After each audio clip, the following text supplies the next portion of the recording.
بسم اللہ الرحمن الرحیم۔ آج میں آپ کو حضرت علی المرتضیٰ رضی اللہ تعالی عنہ کی ایک کرامت بتانا چاہتا ہوں۔ حضرت علی کے بچے بھوکے تھے، خود بھی بھوکے تھے۔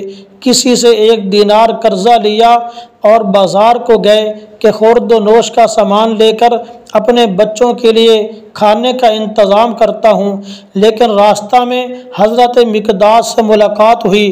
حضرت مقداد سے پوچھا کہ آپ کیوں یہاں پھر رہے ہیں؟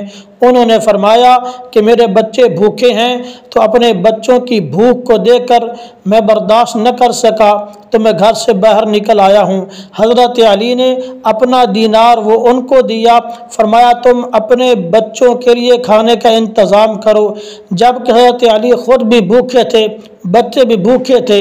جب اللہ رب العزت نے دیکھا کہ حضرت علی رضی اللہ تعالی عنہ نے اس قدر قربانی دی ہے، تو شام کے وقت آپ صلی اللہ علیہ وسلم سے ملاقات ہوئی۔ آپ علیہ السلام کو گھر لے کر کے آئے۔ حضرت فاطمہ سے آپ صلی اللہ علیہ وسلم نے پوچھا گھر میں کوئی کھانے کی چیز ہے؟ تو حضرت فاطمہ نے برتنوں کو دیکھا کہ کچھ ملتا ہے تو آپ کے سامنے حاضر کر دیتی ہوں۔ چنانچہ ایک پرات کے اندر دیکھا، پلیٹ کے اندر دیکھا کہ بہترین عمدہ قسم کا کھانا موجود ہے۔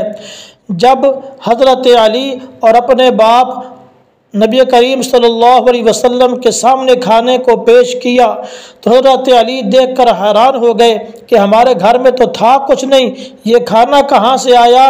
تو اللہ نے آپ صلی اللہ علیہ وسلم کو بذریعہ وحی بتلایا کہ جو حضرت علی نے دینار میرے راستہ میں خرچ کیا تھا، اس کے بدلے میں نے یہ جنت سے کھانا بھیجا ہے۔